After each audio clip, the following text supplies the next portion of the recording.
தியானத்திற்காக इस सुबह के समय में हमारे ध्यान के लिए யாத்ராகமும் 13வது அதிகாரம் निर्गमन का 13वां अध्याय 16வது வசனத்தை வாசிக்கலாம். 16 वचन पढ़ेंगे.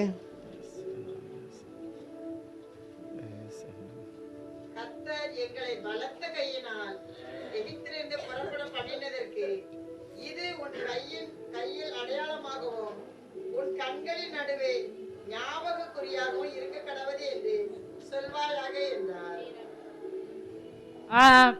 यह तुम्हारे हाथों पर एक चिन्ह सा और तुम्हारे बाहों के बीच टेके का सा ठहरे, क्योंकि यहोवा हम लोगों को मिस्र से अपने हाथों के बल से निकाल लाया है.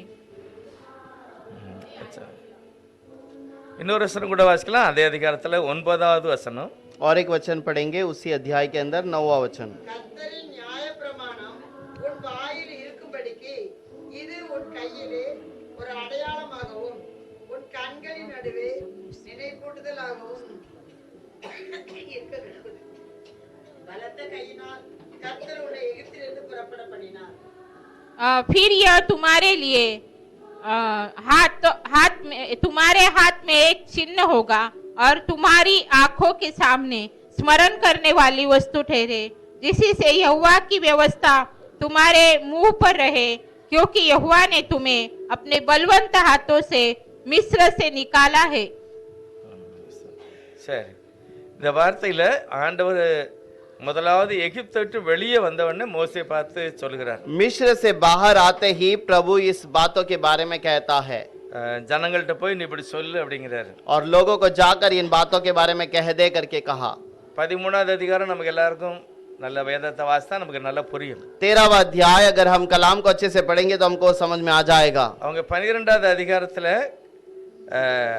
11ல வந்து அவங்க வெளியே வராங்க எல்லாரும். और वो 12वां अध्याय पर वहां से बाहर की ओर आते हैं. 13வது அதிகாரத்துல தான் கம்ப்ளீட்டா ராஜா எல்லாரும் இங்க வெளியே போக சொல்லிட்டான். और 13वां अध्याय में राजा ने कह दिया तुम अपने लोगों के साथ बाहर चले जाओ. இப்ப எல்லா இஸ்ரவேலர்களும் ஒரு பெரிய அடிமைத்தனத்திலிருந்து வெளியே வராங்க. अब सारे इजरायली जो है वहां पर गुलामी से बाहर आ रहे हैं. இவங்களுக்கு இன்னும் நியாயப்பிரமாணம்லாம் கொடுக்கப்படல. अभी तक इनको कोई व्यवस्था दिया नहीं गया. இவங்களுக்கு கர்த்தர் எதுவுமே ஒரு இப்படிதான் இருக்கணுங்க மாதிரி சட்டம்லாம் கொடுக்கல. और प्रभु ने कोई नियम नहीं दिया कि ऐसे ही तुमको पालन करना है. ஆனா 9வது வசனம் சொல்லுது கர்த்தரின் நியாயப்பிரமாணம் உன் வாயிலிருந்து விலக கூடாது. और वहां पर 9वें अध्याय में कहता है कि प्रभु की व्यवस्था तेरे मुख से नहीं हटनी चाहिए. வரப்போகிறதை கர்த்தர் ஞாபகப்படுத்துகிறார். आने वाले बातों को प्रभु पहले से याद दिलाता இந்த है. ரெண்டு வசனத்திலையும் ஒரு காரியத்தை முக்கியப்படுத்துகிறார். और ये दोनों बातों में प्रभु एक बात का स्थिर करके बताता है. எகிப்தில் என்னெல்லாம் நடந்ததுன்னு நீங்க தெரியும், உங்களை பார்த்திருக்கீங்க. मिस्र में तुमने देखा है क्या क्या कार्य हुआ है. என்னெல்லாம் நடந்தது, क्या क्या हुआ. எகிப்தில் என்னெல்லாம் நடந்தது, मिस्र में क्या क्या हुआ. अनेक அற்புதங்களை கர்த்தர் செய்தார். बहुत सारे अद्भुत कार्य को प्रभु ने किया है. நம்முடைய ஜனங்கள் பாதிக்கப்படாதபடி அந்த தேசத்துல அற்புதம் நடந்தது. और अपने लोगों का कोई हानि ना हो उस प्रकार से प्रभु ने अद्भुत कार्य किया. இஸ்ரவேலருடைய தேசத்துல ஒரு பெரிய ஆசீர்வாதம் இருந்தது. और इजराइल देश में एक बहुत बड़ा आश्चर्य कार्य हुआ. எகிப்திலே அவங்க இருக்கிற அந்த ஊர்ல ஒரு நல்ல பாதுகாப்பு இருந்தது. मिस्र देश के अंदर वो लोग संभलने चाहिए वैसा उनका एक सुरक्षा था. நல்ல வெளிச்சம் இருந்தது. एक अच्छा उजाला था. அவங்களுக்கு ஒரு பாதிப்பும் கூட கிடையாது. और उनको कोई हानि ना हुई. ஆனா எகிப்தில உள்ள ஜனங்களுக்கு நிறைய பாதிக்கப்பட்டாங்க. लेकिन मिस्र में रहने वाले बहुत ही तकलीफ उठाए. அதாவது தெய்வம் யாருங்கத அந்த ஜனங்களுக்கு மத்தியில வெளிப்படுத்தினார். और प्रभु कौन है इस बात को वहां पर प्रभु ने प्रकट किया. இவங்க எல்லாரும் புது விசுவாசி. अब ये सारे लोग नए विश्वासी है. யாரு இஸ்ரவேல் ஜனங்கள் எல்லாமே ஆண்டவரை இப்பதான் புரிஞ்சு தெரிஞ்சு அந்த ஊரை விட்டு வெளியே வராங்க. और सारे इजराइल के लोग उस प्रभु को जानकर समझकर वहां से बाहर आते हैं. இப்ப கர்த்தர் சொல்கிறார், अब प्रभु कहता है இதெல்லாம் நடந்ததோ நீ எதெல்லாம் பாத்தியோ அது உன் கண்ணுக்குள்ள அப்படியே நிக்கணும். और जो भी बातें अब तक हुआ है जो भी बातें हुई है ये सब तेरे आंखों के नजर में हमेशा रहनी चाहिए. ஒரு அடையாளப்படுத்தி கையில எழுதி வச்சுக்கங்க. और इसे चिन्ह के रूप में अपने हाथों में लिख के रख. அது உங்க கண்களை விட்டு பிரியவே கூடாது. वो तुम्हारी आंखों से दूर नहीं होनी चाहिए. எது பிரிய கூடாது, क्या दूर नहीं होना चाहिए. யாருங்கது நீங்க புரிஞ்சிருக்கீங்களா. मैं कौन हूं करके तुमने जो समझा है. உங்களை எப்படி இரக்கம் செய்து உங்களை நான் விடுதலை செய்தேன்.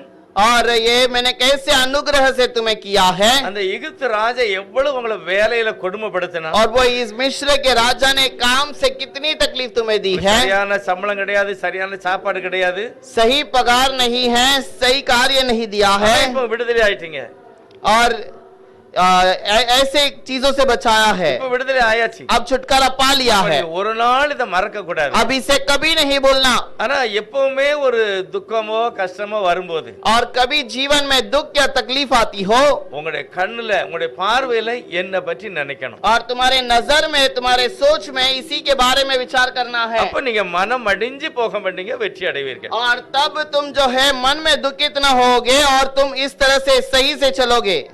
நல்லா நம்ம புரிஞ்சுக்கிடணும், और इसे अच्छे से समझना है கர்த்தர் எதை சொல்லுகிறார், प्रभु क्या कहना चाहता है, என்ன மறக்க கூடாது। और मुझे बोलना नहीं। ஆண்டவர் சொல்லுகிற நல்லா நம்ம கவனிக்கணும்। अभी प्रभु जो कहता है उसे हमें ठीक से समझना है। நடந்ததை உன் கண்ணுக்கு முன்னால நீ வைக்கணும், और जो बातें पहले हुई है उसे अपने आंखों के सामने रख ले, அப்பதான் நீங்க வெற்றி அடைய முடியும்। और तब ही तुम जय पा सकते हो। நீங்க ஆதியாகமத்துல பாத்தீங்கன்னா சாத்தான் முதலாவது அவனுடைய கண்களை தான் அவன் குருடாக்கணும்। उत्पत्ति में यदि हम देखें तो शैतान पहले उनके आंखों को अंधा करता है। தேவனுடைய வல்லமையையும் அவருடைய மகிமையையும் பார்க்க முடியாம அந்த சாத்தான் அந்த ஆதாம் ஏவாளுடைய பார்வையை அவன் தடை செய்துட்டான்। और प्रभु की आंखों को ढांपते हुए वो उनकी सारे नजर को, प्रभु की सारे कार्यों को वो देखने नहीं देता। என்றால் நம்முடைய பார்வை தான் நம்முடைய மைண்டை செட் பண்ணிருது। क्योंकि हमारा नजर हमारे दिमाग को उस तरीके से उसको उसकी उस नजर पे ले जाता ஒரு है। இடத்துக்கு நம்ம போறோம், यदि हम किसी जगह पर जाते हैं, பொருள் வாங்க போறோம், ஒரே கூட்டமா இருக்கு, லைனா இருக்கு, कोई तो वस्तु हम लेने जाते हैं और वहां पर बहुत भीड़ है। அதை பார்த்த உடனே நம்ம தீர்மானிப்போம் இது நமக்கு கிடைக்காது, வாங்க முடியாது, நமக்கு நம்ம முன்ன போக முடியாது, நம்ம தீர்மானிக்கிறோம்। और हम उसे देखते ही हम अपने मन में विचार करते हैं वो हम खरीद नहीं सकते, वो हमारे बल से बाहर है।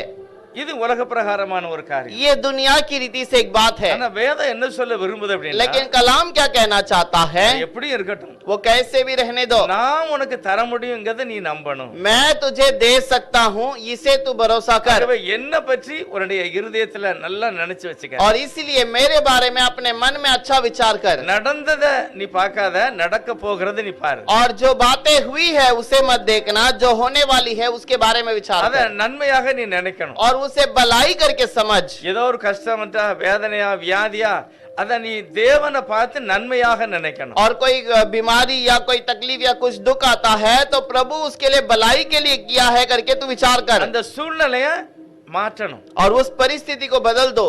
வியாதியா தான் இருக்கு, बीमारी ही है, சரி, ஏதோ ஒரு என்னுடைய வாழ்க்கையில பலவீனம், ஆனா கர்த்தர் எனக்கு சுகம் கொடுப்பார்।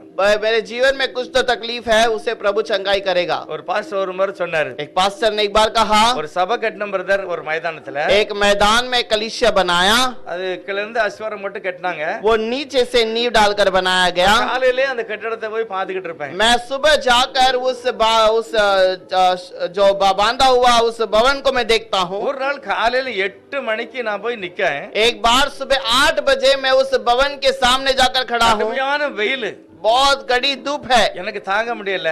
मुझे सहन नहीं என் हुआ। மனசுல நான் நினைச்சேன், मेरे मन में मैंने सोचा, இவ்வளவு வெயில் அடிக்க ஒரு காற்று கூட இல்லையே, और इतना धूप है सुबह में और यहाँ पर हवा भी नहीं, ஒரு ஸ்டூல்ல போய் உட்காரலாமா, இடம் இல்ல, एक स्टूल में जाकर एक छाए में बैठ जाएंगे, அப்படி நான் நினைச்சேன்। वैसा मैंने सोचा। என் பக்கத்துல இருந்த ஒரு விசுவாசியை பார்த்து சொன்னேன், एक पास में खड़े होने वाले विश्वासी से कहा, என்ன பிரதர் இன்னைக்கு வெயில் இவ்வளவு அடிக்கி? क्या भाई आज बहुत कड़ी धूप है? உடனே அவர் என்னை பார்த்து சொன்னாரு, उन्होंने तुरंत मुझसे कहा, பாஸ்டர் உங்களுக்கு டி வைட்டமின் சரீரத்தில் தேவைப்படுது, पास्टर आपको विटामिन डी का आपके शरीर में जरूरत है, அதனாலதான் இன்னைக்கு உங்களை ஆண்டவர் வெயில நிப்பாட்டிருக்காரு। इसीलिए प्रभु ने आपको धूप में खड़ा किया है। உடனே அவர் நினைச்சாரு, சரிதான், அன்னைக்கு 9 மணி வரைக்கும் நம்ம இதை விட்டு நவள கூடாது। और वो पास्टर ने कहा कि हाँ सही बात है, आज 9 बजे तक इस जगह से नहीं हिलना है। முதலாவது அவருக்கு வெயில் கஷ்டமா இருந்தது, पहले तो उसको धूप तकलीफ था, இப்போ வெயில் அவருக்கு லாபமாயி போச்சு। लेकिन अब धूप उसके लिए लाभदायक हो गया। கால வெயில்ல நின்னா நம்முடைய எலும்பு வளர்வதற்கு வேண்டிய ஒரு சத்து, ஒரு பலன் வெயில்ல இருந்து கிடைக்கும்। और सुबह के धूप में खड़े रहेंगे तो वो जो हमारे हड्डियों को जो तंदुरुस्त बनाने वाला सामर्थ्य उस पे से मिलता है। அவர் உடனே நினைச்சாரு, உடனே ஆமா சரிதான், और उन्होंने सोचा, அந்த சூழ்நிலை எனக்கு தந்தார்। हाँ सही बात है, प्रभु ने ऐसी परिस्थिति मुझे दी है। 9 மணி வரைக்கும் கண்டிப்பா வெயில்ல தான் நிக்கணும்। 9 बजे तक धूप में ही खड़ा रहना है। இதுதான் அதை பார்த்து தீர்மானிக்கிறது. और यही उस बात को देखकर अपने लिए निर्णय लेना, நம்முடைய சிந்தனையை தீர்மானிக்கிறது. अपने विचार में निर्णय लेना। இயேசுநாதர் கூட ஒரு வசனம் சொல்றாரு பாருங்க. यीशु मसीह भी एक बार एक वचन को कहता है, லூக்கா 11வது அதிகாரத்துல लूक 11वां अध्याय 34வது வசனம், 34वां वचन, 11வது அதிகாரத்துல 34. लूक 11वां अध्याय उसका 34वां वचन। கண்ணானது சரீரத்தின் விளக்காய் இருக்கிறது. உன் கண் தெளிவாய் இருந்தால் உன் சரீரம் முழுவதும் வெளிச்சமாயிருக்கும். உன் கண் கெட்டதாய் இருந்தால் உன் சரீரம் முழுவதும் இருளாயிருக்கும்.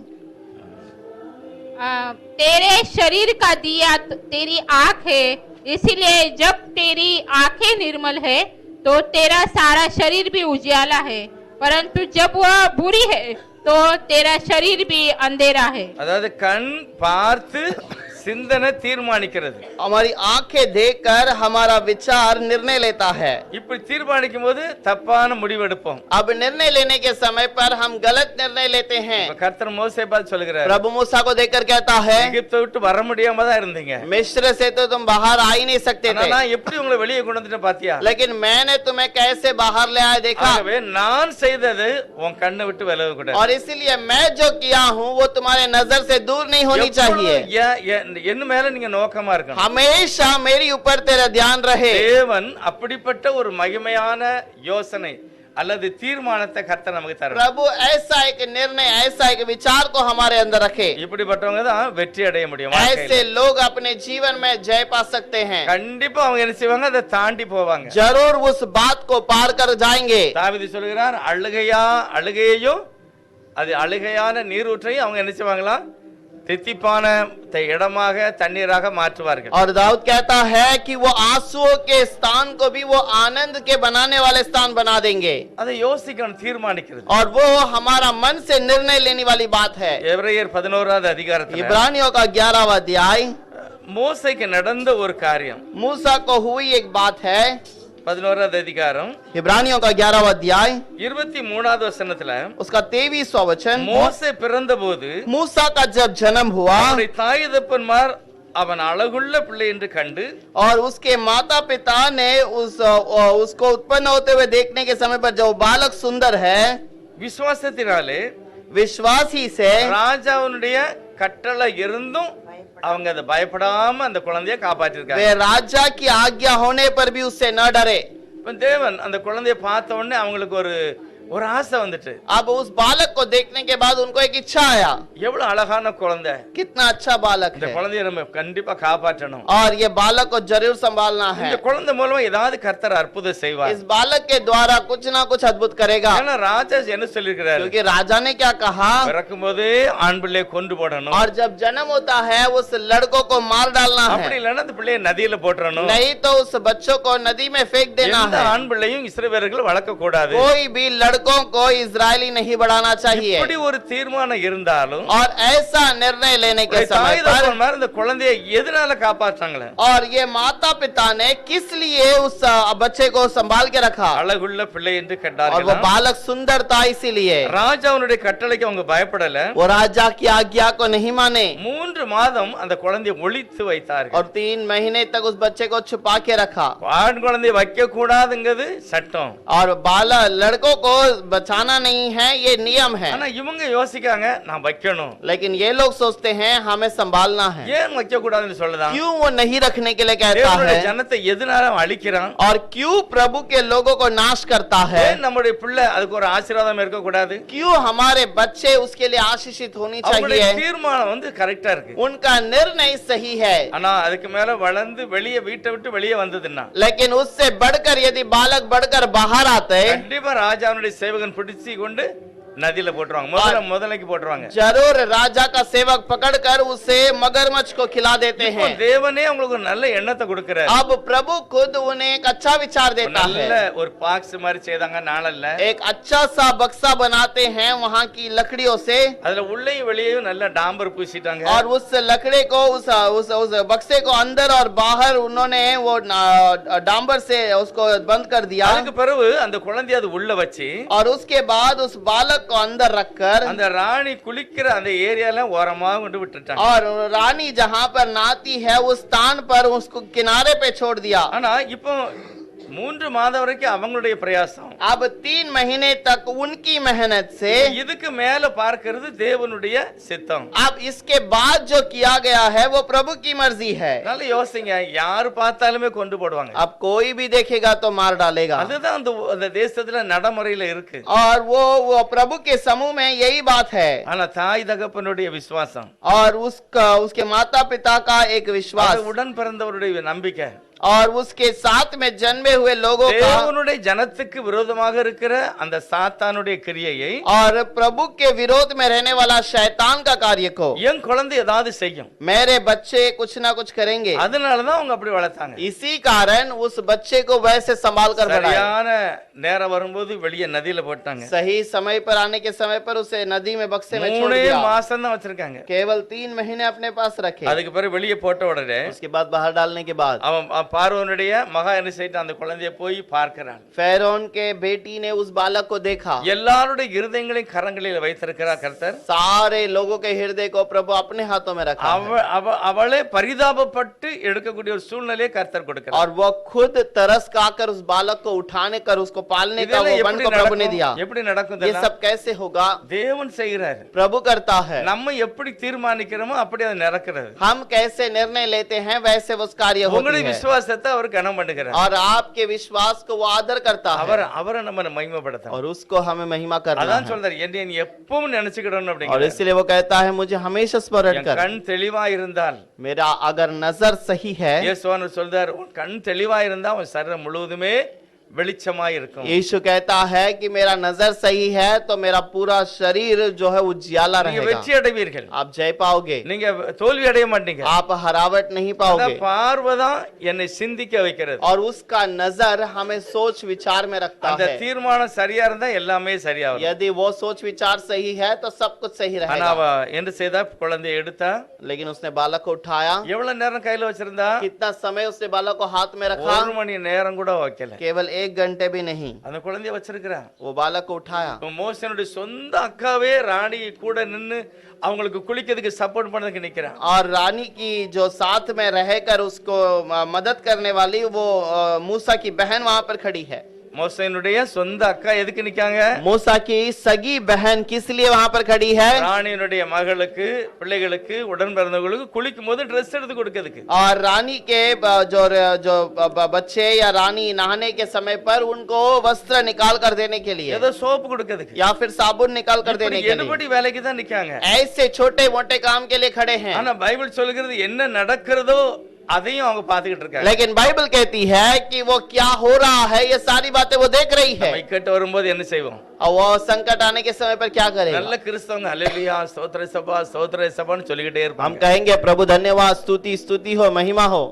அது ஆண்டவர் ஸ்தோத்திரம் ஹல்லேலூயான்னு சொன்னா என்ன நடக்கும்? अब स्तुति और महिमा करने के समय पर क्या கர்த்தருடைய होता நாமம் है? மகிமைப்படும். प्रभु की नाम की महिमा होती है। சாத்தானுக்கு அது பிடிக்காது. शैतान को वो पसंद नहीं। நாம ஹல்லேலூயா ஸ்தோத்திரம் சொல்ல சொல்ல தேவ நாமம் மகிமைப்படும். हम हालेलुया धन्यवाद कहने के समय पर प्रभु की नाम की महिमा தேவ होती है। பிரசன்னம் நமக்கு கிடைக்கும். प्रभु की प्रशंसा हमें ஆண்டவருடைய मिलता சப்போர்ட் है। கிடைக்கும். प्रभु की जो सामर्थ्य मिलता இந்த है। மாதிரிதான் ஆரோன் அந்த மோசேனுடைய சகோதரி மிரியாம் பாத்துக்கிட்டே இருக்கான். और इसी प्रकार मीरियाम उस बात को वहां पर देख रही है। கண்டியா ஆண்டவரே ஆண்டவரே அப்படின்னு ஒரு ஏக்கத்துல वो இருந்திருப்பான். थोड़ा सा प्यास में रही होगी, हे प्रभु हे प्रभु। அவருடைய தாயார் ஒரு இடத்துல, उसकी माँ दूसरी जगह पर। தேவன் இந்த ஏக்கத்தை இந்த நம்பிக்கையை அப்படியே கப்சா பண்ணி और அந்த குழந்தையை அவன் எடுத்துட்டான். प्रभु उस बच्चे को वैसे ही संभाल कर उस बच्चे को उसने उठा लिया।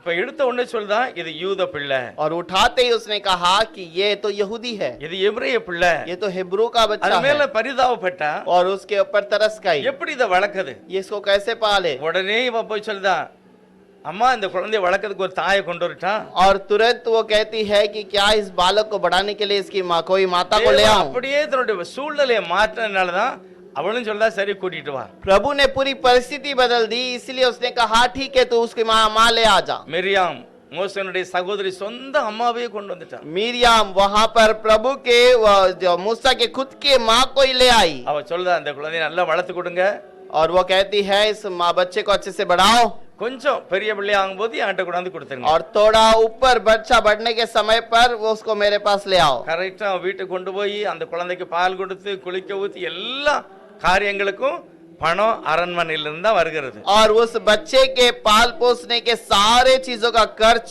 जो है वो राजमहल से आने लगा. எப்படி இது நடக்கும் கொஞ்சம் ये யோசித்து कैसे பாருங்க. बात ऐसी हो सकती है? சட்டம் குழந்தைகளை வளர்க்க ஆண் குழந்தை வளர்க்கவே கூடாது. नियम लड़कों को बढ़ाना नहीं है. ஆனா எப்படி நடக்கு? ये कैसे हो रहा है? தாய் தகப்பனுடைய நம்பிக்கை उसके விசுவாசம் माता पिता का प्रेम அவங்களுடைய ஒரு தீர்மானம். और उनका एक निर्णय है. தேவன் அப்படியே சூழ்நிலையை மாத்திட்டார். प्रभु ने पूरी परिस्थिति को बदल दी. இப்போ இந்த குழந்தை கரெக்டா ஒரு குறிப்பிட்ட வயசு வரைக்கும் வளருது. और कुछ साल तक ये बच्चा बढ़ने लगा. 5 வயசு வரைக்கும் வளர்ந்திருக்குமா? शायद 5 साल तक बड़ा होगा, 3 வயசு வரை வளர்ந்திருக்குமா? या फिर 3 साल तक बड़ा होगा. எப்படியோ இந்த குழந்தை வளரும் போது ஆண்டவரை பற்றி தாய் உங்களுக்கு நல்லா சொல்லி கொடுத்திருக்காங்க. और उस जब तक वो बढ़ रहा था उसने प्रभु के बारे में ठीक से सब कुछ बताया है. முற்பிதா ஆபிரகாம், ஈசாக்கு, யாக்கோபு எல்லாவற்றையும் பற்றி இந்த குழந்தைக்கு போதிச்சிருக்காங்க. और हमारा पूर्वज अब्राहम और ईसाक याकूब सबके बारे में बताया. எல்லா பிள்ளைகளுக்கும் என்னத்தை போதிப்பாங்க? सारे बच्चों को क्या सिखाया கொஞ்ச जाता है? நாள் தான் கஷ்டம். थोड़े समय எகிப்துல. के लिए तकलीफ है ஆனா मिस्र ஆண்டவர் நம்மளை में, விடுதலையாக்க போறார். लेकिन प्रभु हमें छुटकारा நம்ம எல்லாம் देगा. கானான் தேசத்துக்கு हम போக सब போறோம். कानान देश में जाएंगे. கொஞ்சம் சகிச்சுக்கிடணும். थोड़ा सा सहन कर கர்த்தர் लो, விடுதலை கொடுப்பார். प्रभु छुटकारा देगा. இப்படிதான் போதிச்சாங்க.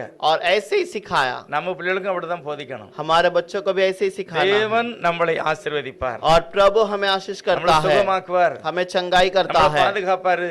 और हमें वहां पर அவர் संभालता है. வரும்போது அவருடைய ராஜ்யத்துக்கு நம்ம போக போறோம். आने के समय पर उसके राज्य में हम जाएंगे. இதைத்தான் நம்முடைய பிள்ளைகளுக்கு போதிக்கணும். और इसी बात को हमें प्रभु को बताना है. அன்னைக்கு ஊழியர் மீட்டிங் வச்சிருந்தாங்க. उस दिन सेवकों का सभा रखा था. அங்க ஒரு ஊழியக்காரர் பேசுறாரு. वहां पर एक सेवक ने बताया, நிறைய நம்ம ஒன்காடு சபையில் உள்ள வாலிய பையங்க ஒழுங்கா சபைக்கு போக மாட்டேங்காங்க. वन गॉड पे रहने वाले बहुत सारे जवान लड़के हैं जो सही से कलीसिया में नहीं அப்படியே जाते. போனாலும் பைபிளை கவனிக்க மாட்டேங்காங்க. अगर जाते भी हैं तो कलाम को नहीं समझते. இதை இப்படியே விட்டுட்டா अगर इसे ऐसे ही छोड़ देंगे ஒரு 15-20 வருஷத்துல சபைக்கு ஆளே வராது. और एक 15-20 साल के बाद कलीसिया में लोग नहीं आएंगे. அந்த தேவனை ஆராதிக்கிற சரியான கூட்டம் இருக்காது. और प्रभु को आराधना करने वाली सही झुंड नहीं रहेगी. எல்லாம் விடுபட்டு போகும். सब छुटा छोड़ दिया அதனால जाएगा. உங்களுடைய பிள்ளைகளுக்கு வேதத்தை நல்லா போதிங்க. और इसलिए अपने बच्चों को कलाम ठीक से समझाओ. அந்த பிள்ளைகள் தெய்வத்தை அண்டி இருக்கட்டும். और वो बच्चे प्रभु के भरोसे पे बटे அது रहे. உங்களை உலக பிரகாரமாவும் ஆசீர்வாதம், ஆவிக்குரிய ஆசீர்வாதம் கிடைக்கும். दुनिया की रीति से भी वो आशीष है और स्वर्गीय की प्रकार से भी वो आशीष है. அதனால அவங்க இன்னைக்கு ஒரு தீர்மானம் பண்ணாங்க. और इसलिए उस दिन उन्होंने एक निर्णय लिया.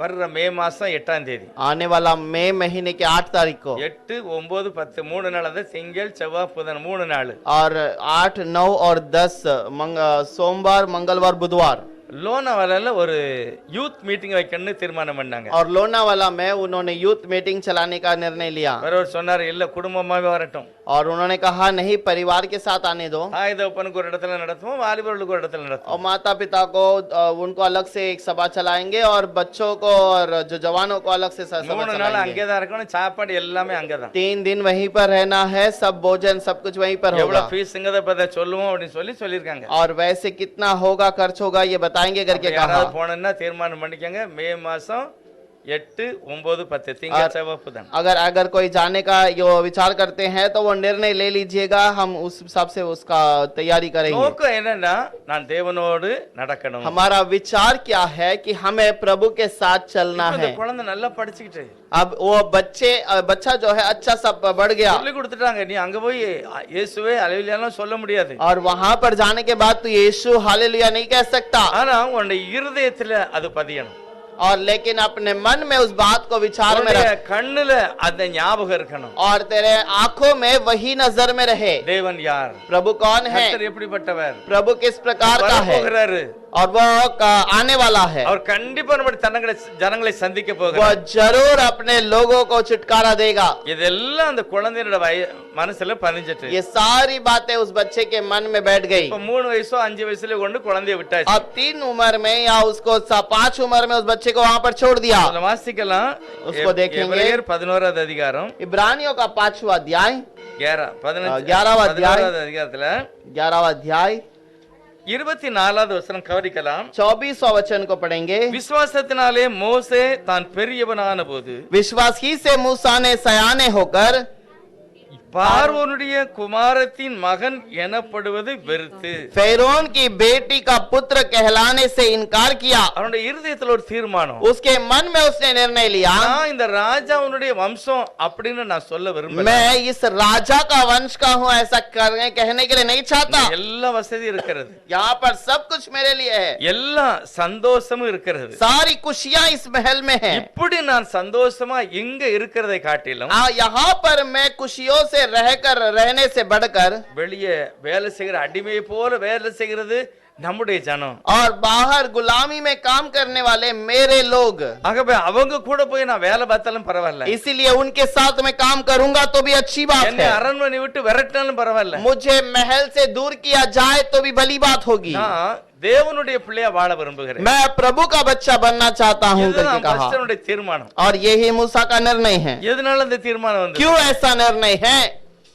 30 வயசு ஆயிட்டு, 30 उम्र हो चुका, மனம் போல ஒரு வாழ்க்கை, एक मन मर्जी का जीवन, படிப்புல எல்லாத்துலயும் நம்பர் 1, पढ़ाई में ज्ञान में सब कुछ नंबर 1। அப்போஸ்தலர் நடபடிகள் இல்ல ஸ்தேவான் அப்படிதான் சொல்றாரு, प्रेरितों के किताब के अंदर स्तेवान ऐसे कहता है, மோசே படித்த பொழுது எல்லா படிப்பிலும் அவன் நம்பர் 1, और मूसा पढ़ने के समय पर सारे पढ़ाई में वो ज्ञानवान था, पहला नंबर था। புத்தியையும் ஞானத்தையும் கர்த்தர் ஒன்னு கொடுத்தார், उतना ज्ञान बुद्धि प्रभु ने उसे दिया ஆனா है। இப்போ இருதயம் என்ன சொல்லுது அப்படின்னா, लेकिन अब मन क्या कहता है? நான் இதிலேயே இருக்க மாட்டேன், मैं इसी पे नहीं रहूंगा, நான் தேவனுடைய பிள்ளையாய் நடக்க मैं விரும்புகிறேன், प्रभु का बच्चा बनकर रहना நான் चाहता கர்த்தருக்கு हूँ, பிரியமா நடக்க मैं விரும்புகிறேன், प्रभु के लिए प्यारा बनना चाहता हूँ। எந்த கம்பெனில வேலை பார்த்தாலும் कोई भी कंपनी में आप काम क्यों ना எந்த करें, தேசத்துல நம்ம இருந்தாலும் और பரவாயில்லை, कोई देश में क्यों ना हम रहे, நம்முடைய இருதயத்துல நான் தேவனுடைய பிள்ளையா இருக்கணும், हमारा मन में हम प्रभु के बच्चे होने चाहिए, தேவனுக்கு பிரியமா நடக்கணும், और प्रभु के लिए हमें बच्चे बनने चाहिए। இந்த தீர்மானம் தான் மோசேய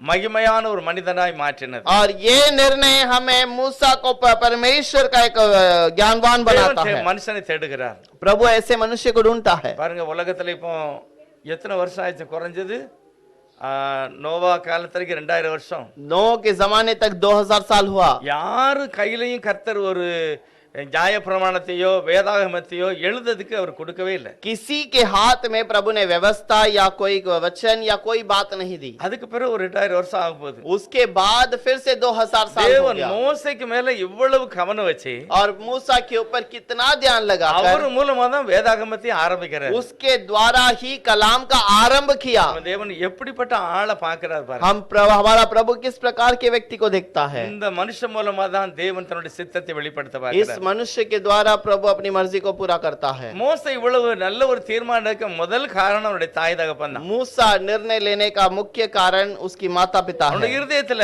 ஆண்டவரை பற்றி நல்லா பதிச்சிட்டாங்க, और उसके मन में प्रभु के बारे में अच्छी बात को ढाला है। கர்த்தர் உன்னை கர்த்தர் நம்மளை விடுதலை செய்வார், प्रभु हमें छुटकारा देगा, உலகத்துல எல்லாரை காட்டிலும் கர்த்தர் மகிமையானவர், और दुनिया के सारे लोगों से बढ़कर प्रभु महिमा का இந்த है। மகிமையான ஒரு காரியம் அவருடைய இருதயத்துல பதிவாயிட்டு, और ये महिमा की बात उसके मन में वहां पर बस गया। இருக்கு பாருங்க 26வது வசனத்துல, 26 वचन में लिखा है, இனி வரும் பலன் மேல் நோக்கமா இருந்து अब आने वाले उस चीजों के ऊपर ध्यान रखते हुए எகிப்தில் உள்ள எல்லா பொக்கிஷத்தையும் எல்லா பணத்தையும் எல்லா தங்கத்தை காட்டிலும் मिस्र के भंडार के सब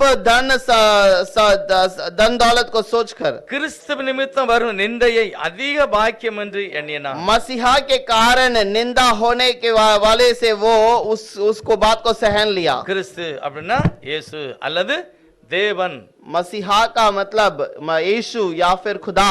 பழைய ஏற்பாடுல கிறிஸ்து என்று அழைக்கப்படுகிறது, पुराने नियम में मसीहा करके जाना गया। இப்ப மோசே கிறிஸ்துக்காக அவன் எழும்பி பிரகாசிக்க ஆரம்பிக்கிறான், मूसा मसीहा के कारण उसको उठकर प्रकाशमान हुआ। எவ்வளவு செல்வங்க இருந்தாலும் பரவாயில்ல, எனக்கு இதுதான் நல்லது, कितना भी धन दौलत क्यों ना रहे, लेकिन मुझे ये ही सही रहेगा। அதாவது முக்கியம் நான் எதுல இருதயத்தை வைக்கணும் அதுதான், और मुख्य बात यही है, मैं किस पर अपना नजर रखता हूँ।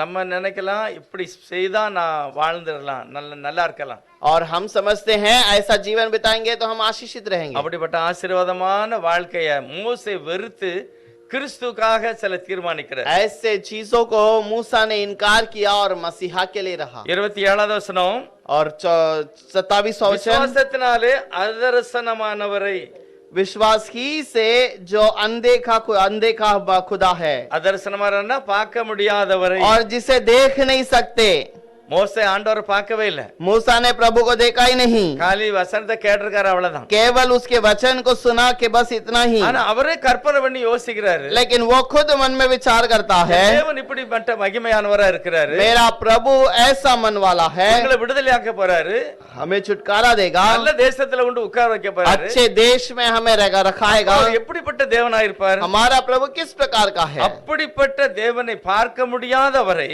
और ऐसे प्रभु को जो देख नहीं सकते, தரிசிக்கிறது போல, இன்னும் பார்க்கவே இல்ல, பார்த்த போலவே உறுதியா இருந்தார். अब उसे देखा ही नहीं, लेकिन ऐसा मान लिया मन में कि उसे देख लिया।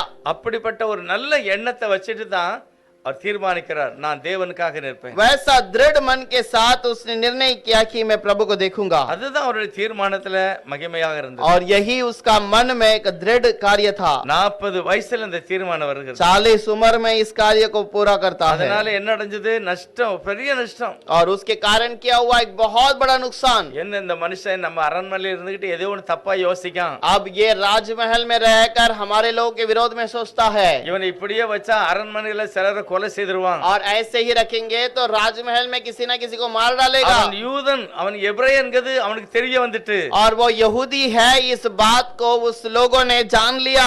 இத கண்டிப்பா இவனை ஆளை காலி பண்ணணும்னு நினைக்கும் போதுதான் அவன் அந்த ஏரியாவே விட்டு ஓடி போகிறான். उसे मारने के लिए जब विचार किया गया, तब उस राजमहल से वो भाग निकला। பைபிள் எல்லாம் பாருங்க, அங்க மோசேய ஆண்டவர் தான் கூட்டிட்டு போனாரு, ஆண்டவர் தான் வழி நடத்தினார், அப்படி எல்லாம் இல்ல. और बाइबल में देखिए वहां पर प्रभु ने उसे चलाया, प्रभु ही ले गया, ऐसा कहीं पर नहीं। ஆனா அந்த தீர்மானத்தினால கர்த்தருடைய பிரசன்னம் அவனோட இருக்கு. लेकिन वो निर्णय लेने के कारण प्रभु की प्रशंसा वहां पर है, இல்லாத இடத்துக்கு போறாரு, और ऐसे जगह पर चला गया जहां पर कोई उसे जानता नहीं। பாஷை தெரியாத ஒரு இடத்துல போய் இருக்கிறார், ऐसे जगह पर गया जहां का भाषा वो नहीं जानता था, அவருக்கு சம்பந்தம் இல்லாத ஒரு வேலையை அவர் செய்கிறார். और उसके साथ में रिश्ता नहीं, ऐसे काम को वो करता है। ஆடு மேய்ச்சி பழக்கமே கிடையாது, उसको भेड़ बकरी चराकर आदत ही नहीं, ஆனா அந்த வேலையை தான் அவர் கிடைக்கும். लेकिन उस काम को ही वही काम उसे मिला है। 40 வருஷம் அதை செய்கிறார். 40 वर्ष तक वो ஆனா कार्य किया। இதயத்தின் உள்ளத்தின் ஆழத்துல தேவனை பற்றி ஒரு மகிமை, हृदय की गहराई में प्रभु के बारे में एक विचार है। ஆண்டவரை பற்றி நினைச்சிருப்பாரு, प्रभु के बारे में सोचा होगा, என்னெல்லாமோ நினைச்சேன், ஆனா நடக்கல. क्या क्या सोचा, लेकिन कुछ नहीं हुआ। அரண்மனையிலிருந்தே சில காரியங்களை சாதிக்கலாம்னு நினைச்சேன், और वहां पर राजमहल से कुछ कार्य करने को मैं सोचा, ஆனா ஒன்றுமே முடியல. लेकिन कुछ नहीं हो पाया। பரவாயில்ல, कोई बात नहीं। இந்த கஷ்டமான வேளையிலும் அவர் தேவனையே சார்ந்திருந்தார். और इस तकलीफ के समय में भी प्रभु के भरोसे पे रहा। ஒரே ஒரு காரியம் தான், இருதயத்தின் ஆழத்துல தேவனுடைய பிரசன்னம் இருந்தது. एक ही बात थी कि प्रभु के मन के हृदय की गहराई में प्रभु की प्रशंसा थी। ஐயோ, எபேசியர் 1வது அதிகாரத்துல इफिसियों का पहला अध्याय 19வது வசனத்துல பவுல் ஒரு காரியத்தை செய்ய சொல்கிறார். और 19वें वचन के अंदर पौलुस एक बात को कहता है। எபேசியர் 1ல इफिसियों का पहला अध्याय उसका 19वां वचन, தாம் கிறிஸ்துவை மரித்தோரிலிருந்து எழுப்பி அவரிடத்தில் நடப்பித்த தமது பலத்த சத்துவத்தின் வல்லமையின்படியே விசுவாசிக்கிறவர்களாகிய நம்மிடத்திலே காண்பிக்கும் தம்முடைய வல்லமையின் மகா மேன்மையான மகத்துவம் இன்னதென்றும் நீங்கள் அறியும்படிக்கு அவர் உங்களுக்கு பிரகாசமுள்ள மனக்கண்களை கொடுக்க வேண்டும் என்று வேண்டிக் கொள்ளுகிறேன். और उसकी सामर्थ्य जो हमें जो विश्वास करते हैं कितनी महान है, उसकी शक्ति के प्रभाव के उस कार्य के अनुसार जो उसने मसीह में किया कि उसको मरे हुए में से जिलाकर स्वर्गीय स्थानों में अपने दाहिने और சரி, இப்ப இதுல என்ன அவர் சொல்ல விரும்புறார் பாருங்க. और यहाँ पर क्या कहना चाहता है? ஆண்டவர் மரித்து அடக்கம் பண்ணப்பட்டு உயிரோடு எழுப்பினார், प्रभु दफन कर फिर से जी उठा, அவருடைய பலத்த சத்துவத்தை நீங்க நம்பணும், और उसके सामर्थ को तुम्हें पहचानना है, அவர் வெற்றி அடைந்தார் எனக்காக, और उसे जय पाया मेरे लिए, இன்னும் எனக்கு வெற்றியை தரப்போகிறார். अब और मुझे जय देने वाला है। அத நான் பார்க்கக்கூடிய ஒரு கண்ணு வேணுமா, और उसे देखने के लिए मुझे नजर चाहिए। எதை பார்க்கிறதுக்கு? क्या देखने के लिए? யோசிக்கணும், இயேசுனார் எனக்காகவே அந்த மாதிரி வெற்றி அடைந்தார், और प्रभु क्या मेरे लिए जय पाया है? எனக்காக தான் ஆசீர்வாதத்தை வச்சிருக்கிறாரு, मेरे लिए आशीष को रखा है, எனக்காக எல்லாத்தையும் வச்சிருக்கிறாரு, मेरे लिए सब कुछ रखा है। இத பார்க்கிற ஒரு தரிசனம் உள்ள பார்வை எனக்கு வேணும். और इसे दर्शन देखने वाला एक चिन्ह मुझे चाहिए। இந்த எண்ணம் வந்துட்டால்தான் நம்ம ஆசீர்வதிக்கப்படுவோம். और ये ऐसी नजर आ जाती है तो हम आशीष किए जाएंगे। 18 சொல்றா, தாம் தம்மை அதாவது நம்மை அழைத்ததினாலே, அவரே நம்ம கூப்பிட்டதினால, वहां पर लिखा है उसने खुद जब हमें बुलाया, அவரே நமக்கு ஒரு நம்பிக்கை தந்திருக்கிறார். उसी ने हमें एक भरोसा दिया। பரிசுத்தவான்களோட நமக்கு ஒரு பங்கு, और पवित्र लोगों के साथ हमारे लिए एक भागी होने के ஒரு लिए, ஐக்கியத்தை கர்த்தர் ஏற்படுத்தியிருக்கிறார். एक झुंड होने के लिए उसने हमें दिया है। தேவன் மகிமையான ஒரு காரியத்தை அவரே செய்து நமக்கு ஆயத்தப்படுத்தி வைத்திருக்கிறார். और प्रभु ने खुद एक कार्य को तैयार करके हमारे लिए दिया है, இந்த எண்ணத்தை நான் இருதயத்துல பதிக்கணும். और इस बात को अपने मन में विचार நம்ம रखना है। இருதயத்துல நல்ல பதிவாயிட்டுனா தான் ஆசீர்வாதம். हमारे हृदय में अच्छा सा बैठ जाए तो वो हमारे लिए आशीष होगी। யாக்கோபு ஒரு வசனம் சொல்கிறார். யாக்கோபுல நிருபம் 5வது அதிகாரத்துல, याकूब का 5वां अध्याय, 5வது அதிகாரம் 17வது வசனம், याकूब उसका 5वां अध्याय 17வது வசனத்துல, 17वां वचन। எலியா என்பவன் நம்மை போல பாடுள்ள மனுஷனாய் இருந்தும் மழை பெய்யாதபடிக்கு கருத்தாய் ஜெபம் பண்ணினான். அப்பொழுது 3 வருஷமும் 6 மாதமும் பூமியின் மேல் மழை பெய்யவில்லை. எதற்காக எலியா இந்த மாதிரி ஜெபம் பண்ணார்? किस लिए एलिया ऐसे प्रार्थना करता है? 3 ராஜாக்கள் 16 17 எல்லாம் வாசித்தோம் அப்படின்னா, पहला राजा का 17वां अध्याय, पहला अध्याय इधर पढ़ते हैं। இஸ்ரவேலர் ஆளுகிற ஆகாப் அவருடைய மனைவி ஏசபேல், और इस्राएल को राज्य करने वाला आहाब और उसकी पत्नी येसेबेल, இவங்க எப்படி இந்த தேசத்துல சொல்லி வச்சிருக்காங்கன்னா, कैसे इन लोगों ने इस देश पे बताया है। பாகால் தான் நம்மளை செழிப்பா வச்சிருக்கிறது, और बाल ही हमें फलदारी बना के நம்ம रखा। ஆசீர்வாதமா இருக்கிறதுக்கு காரணம் என்ன தெரியுமா? और हम आशीषित रहने का कारण क्या है? பாகால் தான். बाल के कारण है। அதனாலதான் தேவ ஜனங்களை திசையை மாற்றுகிறார். और इसलिए प्रभु के लोगों का नजर उसकी ओर फिराते हैं, எதுனா பாகால் பக்கமா திரும்புதாங்க. बाल की ओर फिराते हैं। நல்ல விஷயம் தெரிஞ்ச ஜனங்கள், और अच्छा विचार जो बातों को जानने वाले, நியாய பிரமாணத்தெல்லாம் வாசித்தவங்க தான் व्यवस्था को पढ़ने वाले பாகால கும்பிட்டுக்கிட்டு இருக்கான். बाल का नमन करते हैं, பாகால பலிபீடத்தை கட்டி கும்பிட்டுக்கிட்டு இருக்கான். और बाल के लिए बलि का स्थान बनाकर उसको नमन करते हैं। கர்த்தர் சொல்லுகிறார், प्रभु कहता है, எலியாவை பார்த்து சொல்லுகிறாரு, एलिया को देकर कहा, தேசத்தை செழிப்பு வைக்கிறதுக்கு நான் தான் காரணம். देश को फलदारी बनाने का कारण मैं ही हूँ। அவருடைய ஆசீர்வாதம் ஆரம்பத்துல பாத்தீங்கன்னா யாக்கோபு யோசேப்பு இவங்களை ஆசீர்வதிக்கும் போது ஒரு வார்த்தை போடுகிறார். और वो आरंभ में आशीष करने के समय पर ये जो ईसाक याकूब को आशीष करने के समय पर ஆண்டவருடைய வார்த்தை அவங்களுக்கு உள்ள இருந்து வெளியே வருது. प्रभु का वचन उनके मुंह से बाहर निकलता है। வானத்தின் பனி உங்களுக்கு ஆசீர்வாதத்தை தரும், आकाश की ओस तुम्हें आशीष को ले आएगी। நான் உங்களை அப்படி ஆசீர்வதிப்பேன்னு சொல்லி கர்த்தர் இப்படி பரிசுத்தவான்களை ஆசீர்வதிக்கிறார். मैं तुम्हें ऐसे आशीष करूंगा करके पवित्र लोगों के द्वारा அப்ப आशीष किया இஸ்ரவேல் गया। ஜனங்களுக்கு மழையும் பனியும் ஒரு பெரிய ஆசீர்வாதம். और इजराइल देश को ओस और पानी बारिश जो है बहुत बड़ी ஆனா आशीष இந்த थी। ஆசீர்வாதம் தேவன் தரல, பாகால் தான் தந்திருக்கு.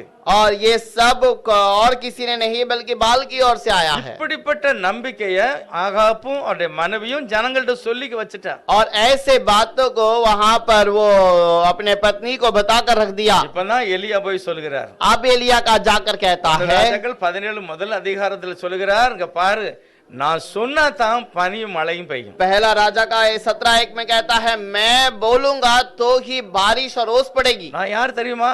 मैं कौन है तुझे पता கர்த்தருக்கு है? முன்பாக இருக்கிறவர். मैं प्रभु के सामने खड़े रहने वाला அவர் व्यक्ति சொல்லி हूं। இருக்கிறார், उसने कहा, இந்த மாதிரி தாறுமாறா போயிட்ட, और ऐसे तो गड़बड़ी में चला गया। பாகால் தான் உனக்கு மழையை கொடுக்கா, और क्या बाल तुझे बारिश देता है? பாகால் தான் பனி கொடுக்கறானா? क्या बाल ही तुझे ओस देता है? பார்க்கலாம், என் தேவன் சொன்னாதான் விழும், இல்லன்னா मेरा விழாது. प्रभु कहेगा तो पड़ेगा, नहीं तो नहीं पड़ेगा। ஆனா யாக்கோபு என்ன சொல்லுகிறாரு? याकूब क्या कहता है? வைராக்கியத்தோட ஜெபம் பண்ணார். और वो उसने बहुत நம்மை போல பாடுள்ள மனுஷனாக இருந்தார், हमारे समान दुख भोगने वाला मनुष्य होकर, ஜெபம் பண்ணார்னு பைபிள் और சொல்லுது. उसने गिड़गिड़ाकर प्रार्थना की करके कहा, ஆண்டவரே நீர் உம்முடைய கரத்தை நீட்டி பனியையும் மழையும் பெய்ய விடாம ஆக்கும். हे प्रभु तू अपने सामर्थ को बेचकर बारिश और ओस नहीं पड़ना இந்த चाहिए। ஜனங்களுக்கு தெரியணும் ஆசீர்வாதம் எங்க இருந்து வருது इन அப்படின்னு. लोगों को पता होना चाहिए आशीष कहाँ से आती है। யார் ஆசீர்வதிக்க முடியும்? कौन आशीष कर सकता யார் है? என்ன தெளிவுள்ளவனா மாற்ற முடியும்? और कौन मुझे फलदारी बना सकता है? அப்படி அவர் ஜெபம் பண்ணாராம். वैसे उसने प्रार्थना की। பைபிள் சொல்லுது நம்மை போல பாடுள்ள மனுஷன் தான். बाइबल कहती है कि हमारे समान दुख भोगने वाला, ஆனால் தேவனுக்கு முன்பாக நின்றதுனால இந்த ஞானம் அவனுக்கு கிடைக்கும். और प्रभु के समूह में खड़े रहने के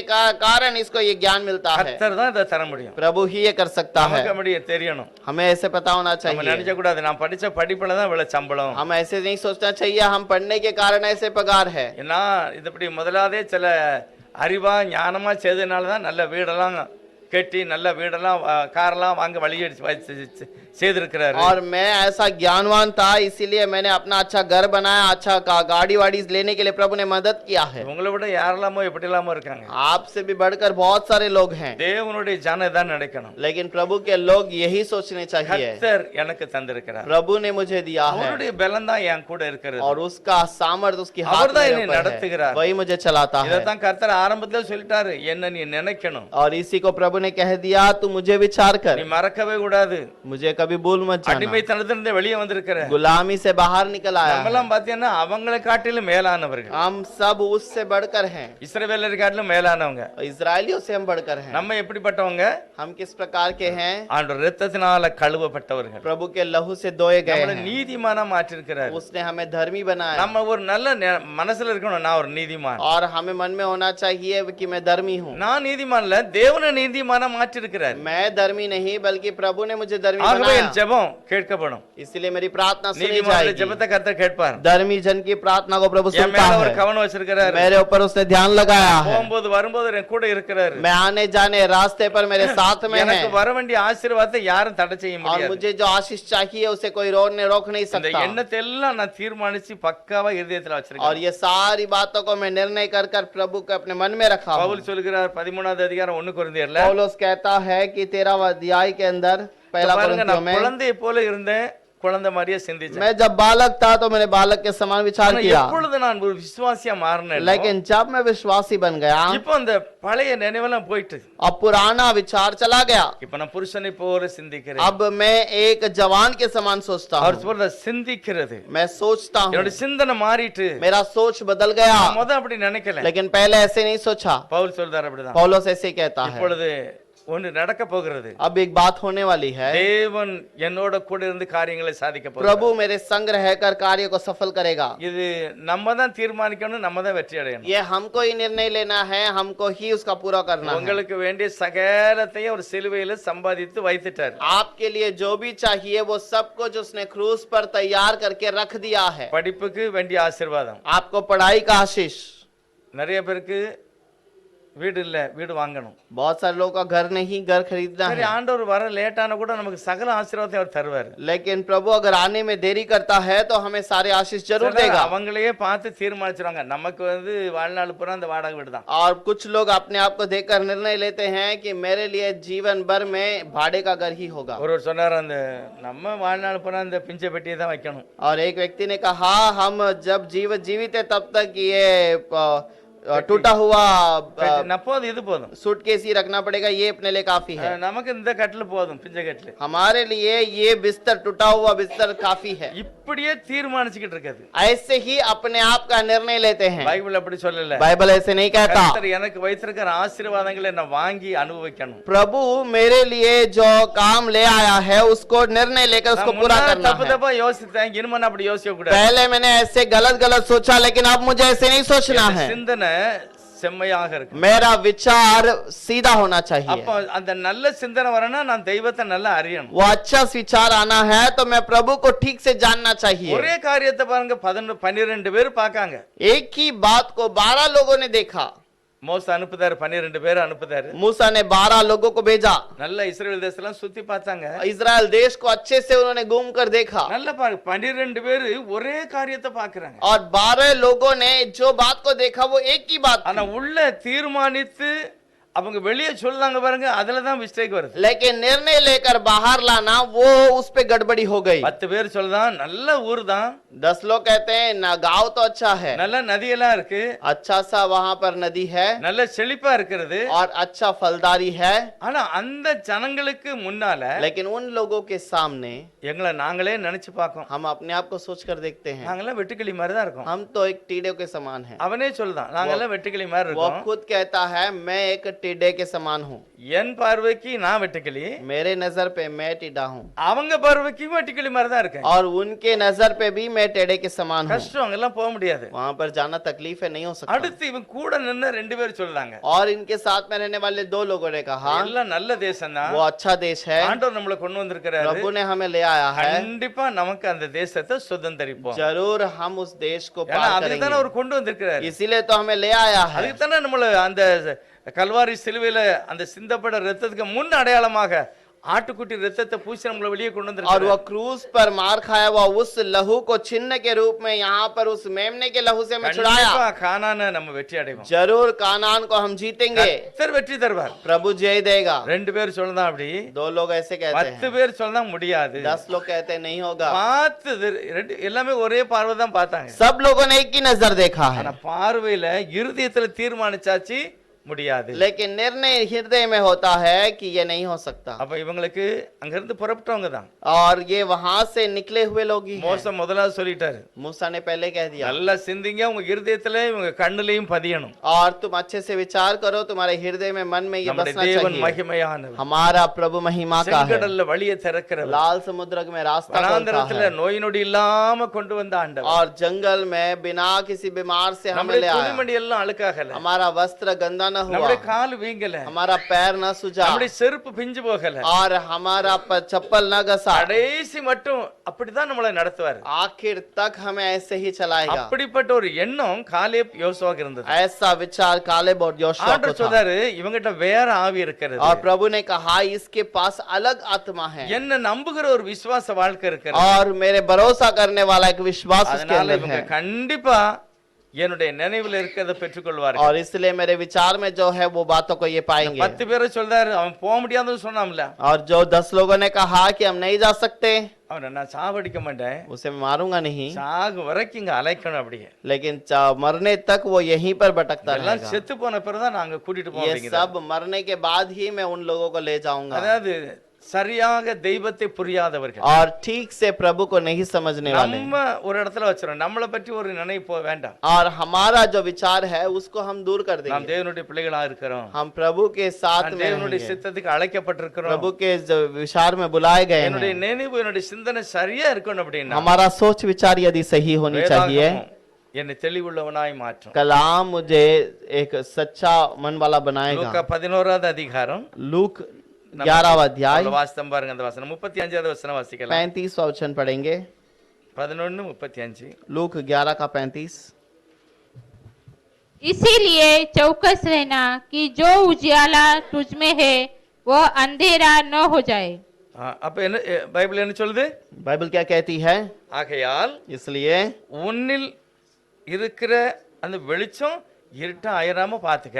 और तुझ में जो उजियाला है वो अंधियारा ना हो जाए, ஏன்னா உன் நம்பிக்கைய நீ இழந்துடாத. और तेरा भरोसा का तू मुख मत खो இயேசுப்பா देना। மேல நீ எவ்வளவு விசுவாசம் வச்சிருக்கியோ அதுல பின்வாங்காத. यीशु के ऊपर तूने जितना विश्वास किया उस पे पीछे ना हट, நீங்க நம்பிக்கையில பெருகும்போது எல்லாவற்றையும் கர்த்தர் கொடுப்பார். और भरोसे में रहने के समय पर सब कुछ प्रभु देगा। ஒரு தேவனுடைய மனுஷன் அப்படிதான் சொல்றாரு. एक प्रभु का व्यक्ति ऐसे कहता இதுவரைக்கும் है, தேவன் ஒரு சிலதை உண்டாக்காம இருக்கலாம், अभी तक शायद प्रभु ने कुछ बनाया ना होगा, அப்படிப்பட்ட காரியத்தை நீ கேட்டாலும் ऐसी बातों को यदि तू मांगे உனக்காக ஒரு உருவாக்கி கொடுப்பாரு. और तुम्हारे लिए वो बना कर அவர் देगा। சர்வ வல்லமுள்ளவர். वो सर्वशक्तिमान है, ஒவ்வொரு தனி மனுஷனுடைய சத்தத்துக்கும் செவி கொடுக்கிறார். हर एक अकेलेपन के व्यक्ति के कार्य को पूरा सुनता है, பார்த்து தான் தீர்மானிக்கணும். और हमें देखकर निर्णय लेना அதனால है। காலையிலே வேதத்தை பார்த்து என்னுடைய விசுவாசத்தை என்னுடைய சிந்தனையை நான் சரி பண்ணணும். और इसीलिए कलाम को सुबह में देखकर मैं अपने सोच विचार को शुद्ध करूं, அந்த தீர்மானம் வந்து கரெக்ட் சரியா और वो இருக்கணும். निर्णय सही होनी चाहिए। தேவனுடைய ஜனத்தினுடைய தீர்மானம் எப்படியோ அப்படிதான் வாழ்க்கையில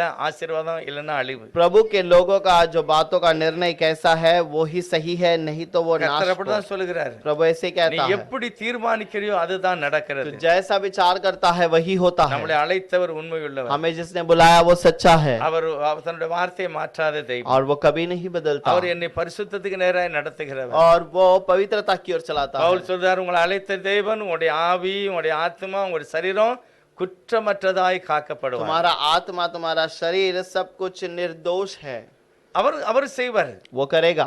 நம்பிக்கை நான் விட்டு கொடுக்கும் போது தான் அந்த காரியத்தை மாற்றுகிறார். और जब हम उसे छोड़ देते हैं तब वो हमारे लिए आशीष होती காலேப் है। யோசுவா நினைச்சாங்க கர்த்தர் தான் செய்ய முடியும், कालेब और योशुआ कहते हैं प्रभु कर सकता है, அவர் என்னை கொண்டு போவார். वो मुझे ले जाएगा। நம்முடைய வாழ்க்கையில நிறைய ஏதாவது இருக்கா அப்படி பிரச்சனை? क्या हमारे जीवन में ऐसी कोई समस्या है? நம்ம தீர்மானத்தை விட்டுருவோம், தெய்வத்தை நம்புவோம். हमारा निर्णय को छोड़ देंगे, हम प्रभु को सोचेंगे, அவர் என்னை நடத்துவார், वो मुझे அவர் चलाएगा, எனக்கு வெற்றி தருவார். और वो मुझे जय ஏன்னா देगा। சகல ஆசீர்வாதத்தையும் கல்வாரி சிலுவையிலே நமக்கு மீட்டு क्योंकि தந்திருக்கிறார். सारे आशीष को उसने क्रूस पर हमें ले लिया, लेकर दे दिया है। அதுதான் இது. சவுலும் தாவீதும் ஒரே ஆளை தான் பார்க்காங்க, साउल और दाऊद दोनों एक ही व्यक्ति को देखते கோலியாத்தை हैं, பார்க்காங்க. गोलियत को देखते हैं। ரெண்டு பேருடைய நினைவும் பாருங்க வித்தியாசம். दोनों का विचार अलग है। எதனால அப்படி? क्यों ऐसे? சவுல் மேல இருந்த அபிஷேகம் வெளியே போயிட்டு साउल की अभिषेक बाहर चली गई, தேவன் அவனுடைய அபிஷேகத்தை தூர எடுத்துட்டார். प्रभु ने उसके अभिषेक को दूर निकाल दिया, அதனாலதான் கோலியாத்தை பார்த்து அவர் பயப்படுகிறார். और इसलिए गोलियत को देखकर डरता है। பெலிஸ்தருடைய சண்டை வரும்போது கால்லாம் நடுங்குகிறது. फिलिस्तियों से झगड़ा होने के समय पर पैर हिलने लगे, அவனுக்குள்ள இருந்த அபிஷேகம் வெளியே போயிட்டு, और उसके अंदर का अभिषेक बाहर चला गया। தாவீதுக்குள்ள தேவனுடைய அபிஷேகம் இருந்தது. लेकिन दाऊद के अंदर प्रभु का अभिषेक அவரே था। சொல்றாரு, நான் கர்த்தரால் அபிஷேகம் वो பண்ணப்பட்டவன், खुद कहता है मैं प्रभु से अभिषेक நான் किया உடன்படிக்கை गया, பண்ணியிருக்கேன். और मैंने वाचा बांधी அதனால है, தேவன் என் கூட இருப்பார், और इसीलिए प्रभु मेरे साथ है, நான் ஜெயம் பெறுவேன். मैं जय पाऊंगा। இந்த நம்பிக்கை வர்றதுக்கு முக்கிய காரணம் தேவனுடைய பிரசன்ன, ये தேவனுடைய ஆவி. भरोसा आने का मुख्य कारण प्रभु का व्यक्ति, प्रभु की बातें हैं। அது எப்படி நம்மளுக்கு கிடைக்கும்? ये कैसे हमें मिलेगा? ஆண்டவர் சொல்கிறார், சகோதரர்கள் ஒருமித்து வாசம் பண்ணுகிறது எவ்வளவு மேன்மையானது. प्रभु कहता है कि भाई एक साथ मिलकर झुंड में रहना वो कितनी அது बड़ी बात है। ஆரோனுடைய தலையிலே ஊற்றப்பட்ட எண்ணெயை போல, அபிஷேகத்தை போல और இருக்கும். वो हारून के सर पर उंडेला गया तेल के समान है, அது ஒரு ஆசீர்வாதம் அங்க இருக்கும். और वो आशीष वहां पर होगी। மேல்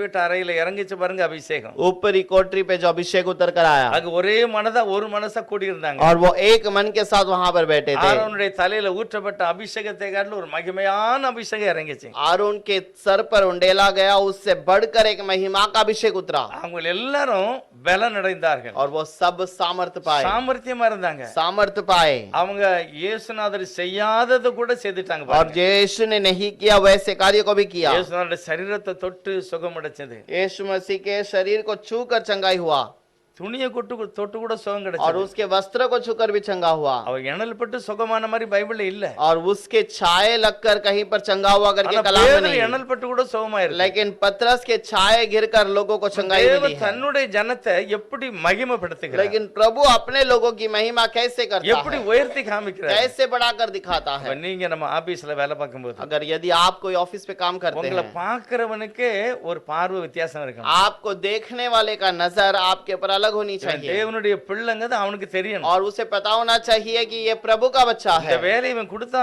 முடிப்பாங்கிறது அவனுக்கு और தெரியும். उसे पता होना चाहिए इसे काम देंगे तो ये सही से करेगा। நமக்குள்ள இருக்கிற அந்த அபிஷேகம் அல்லது தேவனுடைய கிருபைய ஜனம் புரிந்து கொள்ளணும். हमारे अंदर का प्रभु का अभिषेक को लोग पहचानने चाहिए, அப்படிதான் தேவனுடைய ஜனம் வளர்க்கப்பட்டார்கள். और वैसे ही प्रभु के बच्चे बढ़ाए गए हैं। காலேப் யோசுவாவுக்கு இது வளர்வதற்கு மெயின் காரணம் என்ன? कालेब और जोशुआ बढ़ने का मुख्य कारण क्या பைபிள் है? சொல்லுது, மோசே எப்பொழுதெல்லாம் ஆசரிப்பு கூடாரத்துக்குள்ள போவாரோ जब भी मूसा उस वाचा के संदूक के अंदर जाता அவங்க है, ரெண்டு பேரும் அப்படியே வாசல்ல இருப்பாங்க. और ये दोनों वाचा के संदूक के बाहर தேவ खड़े रहते हैं, பிரசன்னத்துல இருந்தாங்க. प्रभु के समूह में खड़े रहते அப்ப हैं। நம்ம தேவ பிரசன்னத்துல இருந்தா என்ன நடக்கும்? हम प्रभु के समूह में रहेंगे तो कैसा होगा? நமக்கும் அந்த ஆசீர்வாதம் தானே. हमारे लिए भी वही आशीष है। கொஞ்ச நேரம் முழங்கால்ல நின்னு ஜெபம் பண்ணுது, थोड़ा समय घुटने में आकर प्रार्थना பைபிளை कीजिए, பாக்குறது. कलाम को देखिए। அங்க சின்னம்மாவை பார்த்து எனக்கு ஆச்சரியமா இருக்கு. और भाई सिस्टर चिन्नमा को देखकर मुझे बहुत आश्चर्य வாசிக்க हुआ, தெரியாதா? उसे पढ़ने तो नहीं आता। பைபிளை விரிச்சு ரெண்டு கையை இந்த பக்கம் இந்த பக்கம் வச்சிட்டு ஜெபம் பண்ணுது. अब बाइबल को खोलती है और हाथ को दोनों कलाम में दोनों पेज में रखकर प्रार्थना करती है। எப்படி ஒரு நம்பிக்கை பாரு. कैसा भरोसा है देखो। நம்ம வாசிக்க தெரிஞ்சும் நம்ம வாசிக்கல,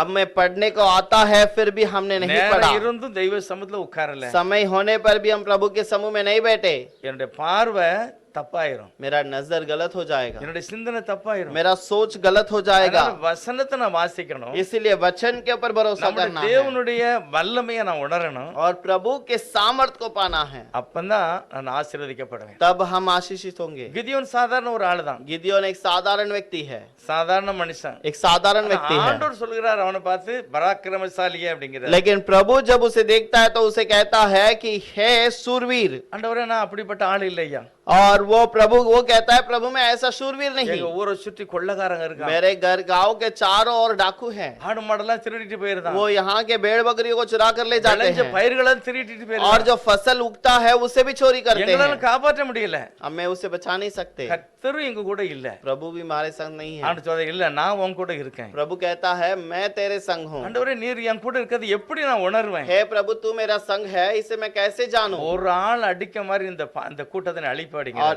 एक व्यक्ति मारने के समान ये पूरे झुंड को मैं मारूंगा। நாமள உன்னை அனுப்புதேன் போ அப்படிங்கிறார். मैं तो तुझे भेजता हूँ, तू जा।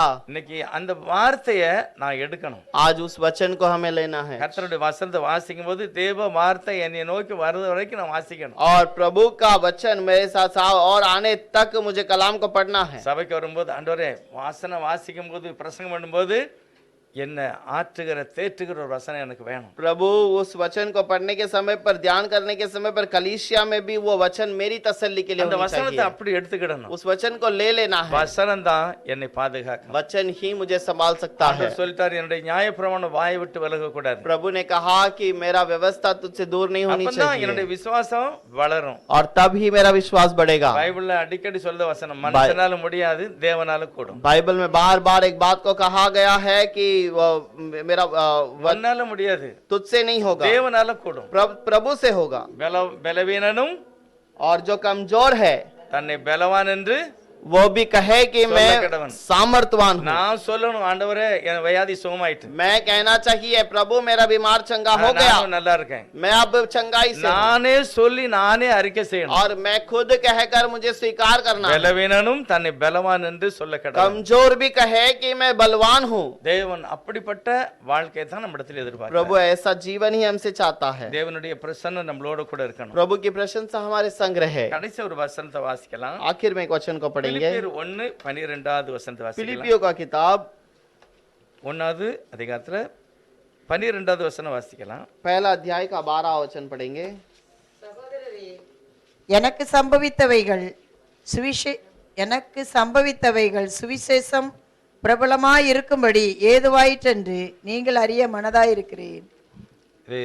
हे भाइयों, मैं चाहता हूँ कि तुम यह जान लो कि मुझ पर जो बीती है उसी से सुसमाचार ही की बढ़ती हुई है। என்ன சொல்றாரு ஆண்டவர்?